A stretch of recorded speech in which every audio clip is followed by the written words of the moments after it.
మరొకటి లేదు. అయితే వాళ్ళ పార్టీకి చెందినటువంటి వాళ్ళు, ఉదాహరణకి వాళ్ళ పార్టీకి చెందినటువంటి ఎంపీ పుట్టా మహేష్ యాదవ్ గారు డ్రగ్స్ తీసుకొని అడ్డంగా దొరికిపోతే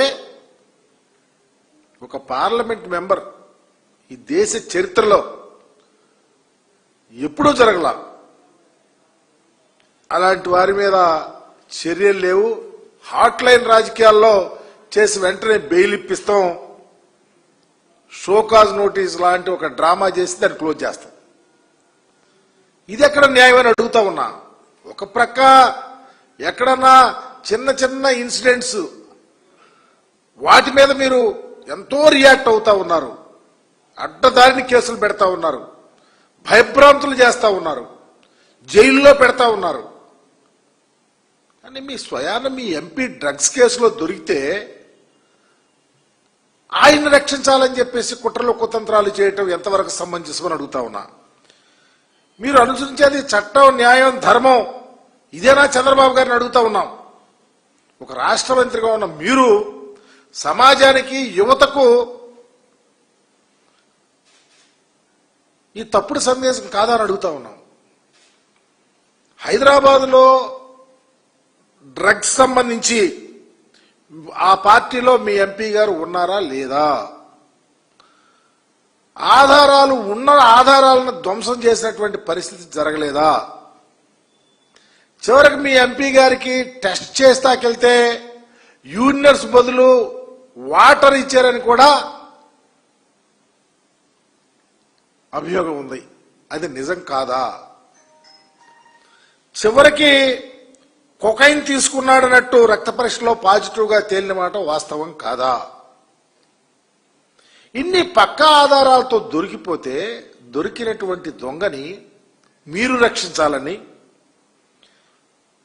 తేలుకుంటున్నట్టు కదలకుండా కామ్గా మీ పని మీరు చేసుకుంటా వెళ్ళిపోతా ఉంటే ఈ సమాజానికి ఏం సమాధానం చెప్తారు చంద్రబాబు గారు అడుగుతా ఉన్నా. ఒక ప్రకటన మీ నాయకులే మహిళల మీద అఘాయిత్యాలు. ఉదాహరణకి ఆముదాల వలస శాసనసభ్యుడు ఒక మహిళ ప్రిన్సిపల్ మీద అఘాయిత్యం చేస్తే ఈరోజు కేసు లేదు. అలాగే అనంతపురంలో ఒక దళిత విద్యార్థిని మీద 14 మంది అఘాయిత్యం చేస్తే కేసు లేదు. కర్నూలు జిల్లాలో ఒక దళిత మహిళను ట్రాక్టర్కి పెట్టి ఆమె పొలం మీద వెళ్తే ఆమె పొలాన్ని లాక్కోవడానికి ట్రాక్టర్ మీద కట్టి లాగి ఈడ్చితే చర్య లేదు. వాటి మీద చర్యలు లేవు. చేసిన ఇన్సిడెంట్స్ మీరు ప్రక్కదవ పట్టిస్తా ఉన్నారు. అంటే ఈ నిజ నిర్ధారణ కమిటీ లాంటి వేసి మీనమేషాలు లెక్కిస్తారా మీరు? అంటే సమాధానం, అకౌంటబిలిటీ అనేది లేదా మీ పరిపాలనలో అడుగుతా ఉన్నాం.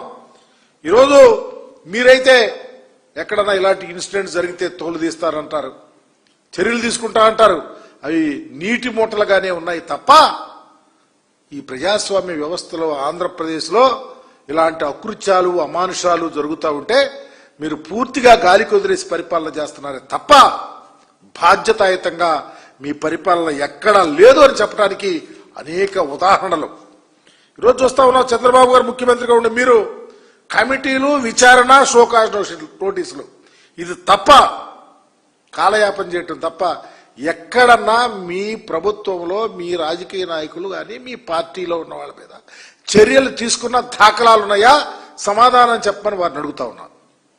ముక్కుబడిగా షోకాజ్ నోటీస్ ఇస్తాం, ఒక 5 రోజులు బయట ఉండమంటాం.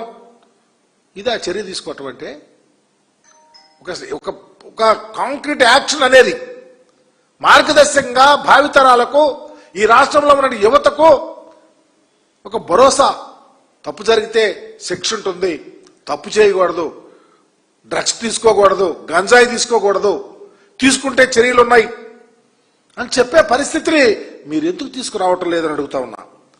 ఎందుకంటే ఉదాహరణకి మేము అధికారంలో ఉన్నప్పుడు, మేము వైఎస్ఆర్ కాంగ్రెస్ పార్టీ జగన్మోహన్ రెడ్డి గారు ఈ రాష్ట్ర ముఖ్యమంత్రిగా ఉన్నప్పుడు గంజాయి, డ్రగ్స్ మీద అనేకమైన చర్యలు తీసుకున్నాం. ఒకటి కాదు, పర్టికులరే మీరు 2024 ఎన్నికల ముందు చెప్పారు డ్రగ్స్కు వ్యతిరేకంగా పోరాడదామని, డ్రగ్స్తో ఇన్వాల్వ్ అయినటువంటి వారి ఆస్తులు జప్తు చేస్తామని.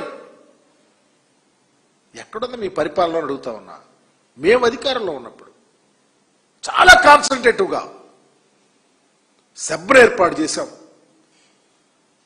స్టేషన్స్ లో ప్రత్యేకంగా దీని మీద ఎక్కడన్నా ఈ ఇన్సిడెంట్ జరిగితే చర్యలు తీసుకోవటానికి, వారి మీద శిక్షిస్తాకి, శిక్షలు పట్టడానికి భయపడేటట్టు చేశాం.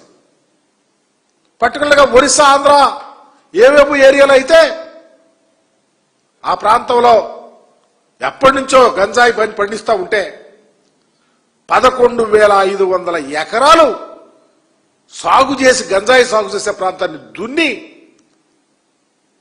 ఎక్కడ అలాంటి పంట ఉండటానికి వీలేదని చెప్పి ఆ ప్రాంతంలో ఉన్నటువంటి గిరిజనులకు సోదరులకు ఆల్టర్నేటివ్ గా 500 కోట్లు వెచ్చించి వాళ్ళకు ఎక్కడ వ్యవసాయం చేసుకోవడానికి అవకాశాలు కల్పించినటువంటి ప్రభుత్వం జగన్మోహన్ రెడ్డి గారి ప్రభుత్వం. అది కన్సర్న్ అంటే, అది రాజనీతి.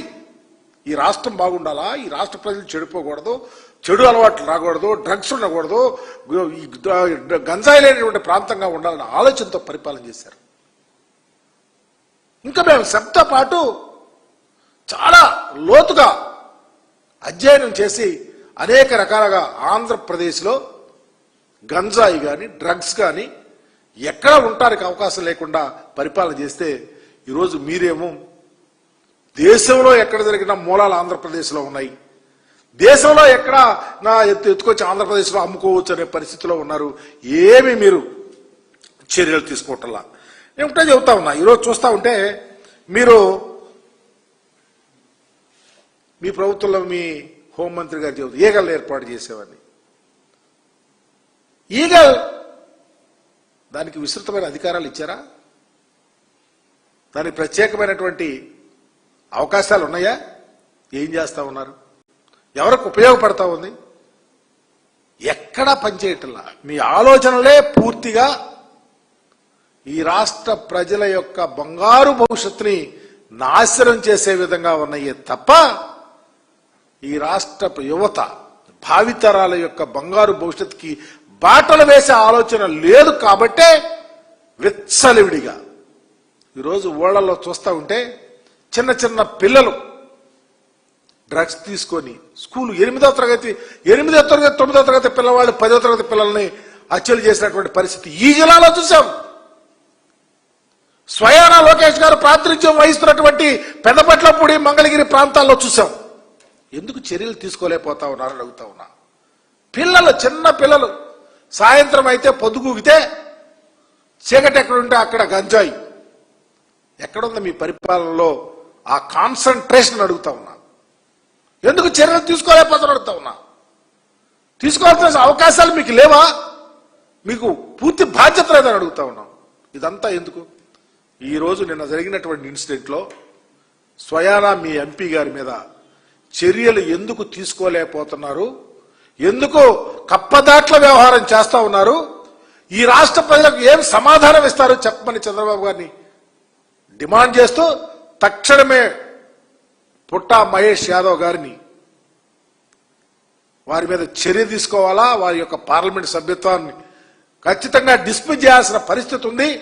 ఈ రాజనీతిని తెలుగుదేశం పార్టీ, తెలుగుదేశం ముఖ్యమంత్రి గారు త్రికరణ శుద్ధితో చేయాలని చెప్పేసి తెలియపరుస్తూ ఈ రాష్ట్ర ప్రజల యొక్క బాగోగుల కోసం డ్రగ్ కానీ లేకపోతే గంజాయి విషయంలో కానీ పూర్తిగా కాన్సన్ట్రేటివ్గా ప్రభుత్వ యంత్రాంగాన్ని ఉపయోగించి చర్యలు తీసుకోవాలని చెప్పేసి వైఎస్ఆర్ కాంగ్రెస్ పార్టీ తరఫున డిమాండ్ చేస్తా ఉన్నాం.